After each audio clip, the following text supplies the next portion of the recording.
The storm reached its height at midnight. A ferocious wind tore through the ancient forest.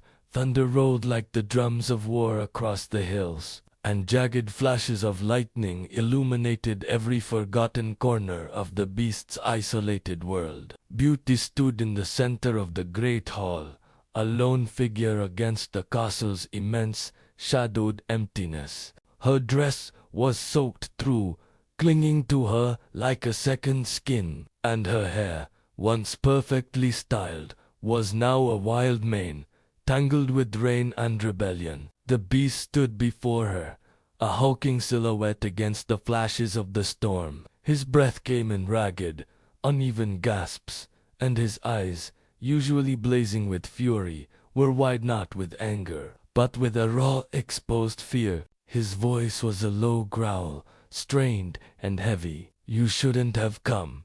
She took a defiant step closer, closing the distance between them. The cold stone floor did nothing to chill the fire in her gaze. "Then why," she asked, her voice clear and ringing in the cavernous hall, "does it feel like I already have?" He flinched as if struck and turned away, presenting her with the broad, tense line of his back. When he spoke again, his voice was fractured, breaking under a weight she couldn't yet comprehend. "Because you were in the story long before you arrived."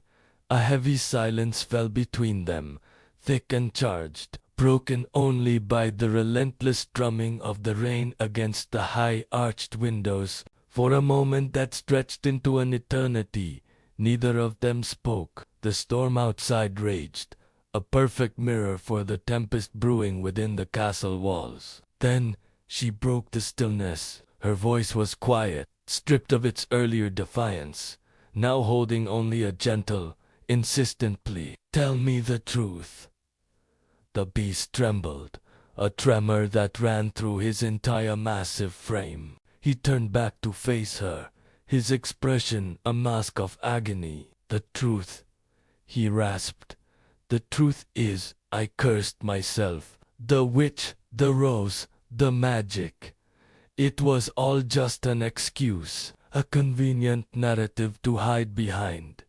He let out a harsh, self-deprecating laugh that held no humor. "I hid behind the monstrous form because I didn't know how to forgive the man I was. I didn't know how to face him." Beauty's gaze, which had been so full of questions, softened with an immediate, profound understanding. All the stories, all the rumors she had heard, they were just the surface. This was the core of it.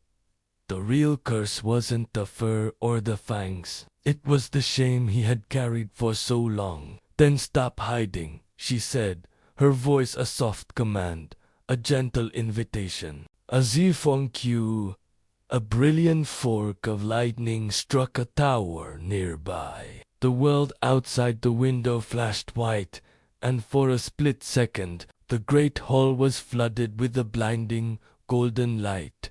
It threw the beast's face into sharp relief, carving away the shadows. In that flash, she saw him. She saw him clearly for the first time, not as a monster, not as an enchanted prince waiting for a cure, but simply as a soul. A lost, lonely soul, desperately trying to find its way back home to itself. Slowly, deliberately, she reached for his hand. It was a simple gesture, yet it held the weight of 1,000 unspoken words. It was an offering of acceptance, a bridge across the chasm of his self-loathing. As her fingers brushed against his fur, the very air in the room seemed to shift, to still. The relentless, howling wind began to subside.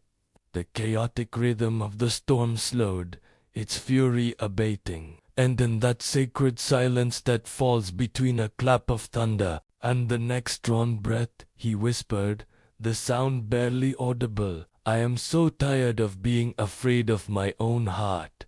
A smile touched her lips, a small, trembling thing, as fragile and as brave as a new spring blossom after a long winter. "Then let it rain," she said, her voice a soothing balm. "Let it wash you clean, And with her words, the storm outside didn't just break, it broke open. Not with the fury of before, but with a cathartic, cleansing release. A deep rumble shook the castle to its foundations, but it was a shudder of transformation, not destruction. The remaining candles flickered and one by one went out, plunging the hall into a deep, intimate darkness, lit only by the faint, soft light of the receding storm. For the first time in years, the beast felt something warm and alive against his chest, a steady, rhythmic beat that wasn't just his own. It was hers, a counterpoint to his own frantic pulse, grounding him, anchoring him. As the last echoes of thunder faded into the distance, the torrential downpour softened, turning into a gentle, peaceful rain that whispered against the glass. The curse didn't shatter in a dramatic explosion of light and magic. It didn't break like a spell.